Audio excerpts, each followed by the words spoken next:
প্রিয় দেশবাসী, আসসালামু আলাইকুম। আজকে আমরা দেখলাম যে ক্যাঙ্গারু কোর্টে মাননীয় প্রধানমন্ত্রীর বিচার রায় হলো। সেই রায় যে কী ধরনের রায় হলো এটা দেশবাসী দেখলো। শেখ হাসিনার পক্ষে রাষ্ট্রীয় নিযুক্ত যেই আইনজীবী ছিলেন আমির হোসেন, ওনার ক্লায়েন্টের মৃত্যুদণ্ড হয়েছে। উনি খুব কষ্ট পাচ্ছেন, কিন্তু মুখে খুব হাসছেন।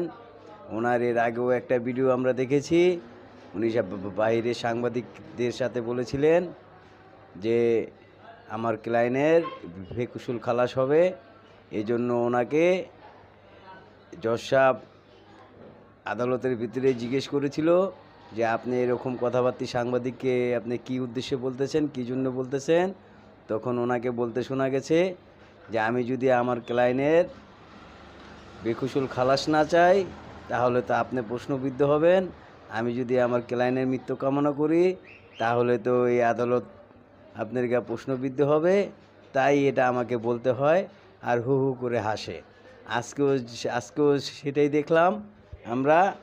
উনি ছিলেন রাষ্ট্রনিযুক্ত শেখ হাসিনার পক্ষের উকিল, কিন্তু ওনাকে যখন সাংবাদিকরা প্রশ্ন করলো যে আপনার ক্লায়েন্টের ফাঁসির আপনার মৃত্যুদণ্ডের রায় দিল, উনি তখনও সাংবাদিকদের সামনে খুব সুন্দরভাবে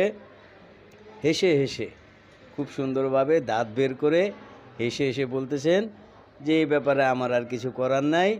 আমি খুবই দুঃখ পাচ্ছি, আমি খুবই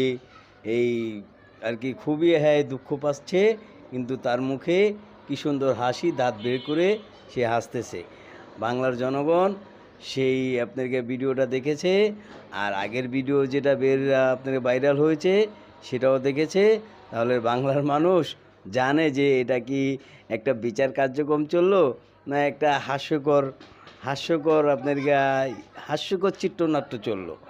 এটা বাংলার মানুষ বুঝে গেছে। তবে যাই হোক, এই বিচার আমরা মানি না, এই বিচার বাংলার জনগণও মানবে না। এই বিচার শুধু একটা লোক দেখানো বিচার। এটা ক্যাঙ্গারু কোর্টের মাধ্যমে এই ইউনূস সরকার জামাতদের খুশি করতে, জামাত শিবিরকে খুশি করতেই এই রায় দিয়েছে। এটাই হচ্ছে আমাদের কথা।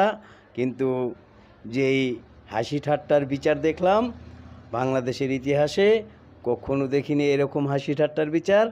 এটাই আমরা দেখলাম এই সরকারের আমলে, এই মেটিকুলার সরকারের আমলে আমরা দেখলাম কী সুন্দর হাসি ঠাট্টাও করেও বিচার করা যায়। কী সুন্দর একটা হাস্যকর বিচার মঞ্চ আমরা দেখলাম। হাস্যকর মঞ্চে আমরা এই রায় পেলাম, সেই রায়টা হাস্যকর হয়ে থাকবে ইনশাল্লাহ।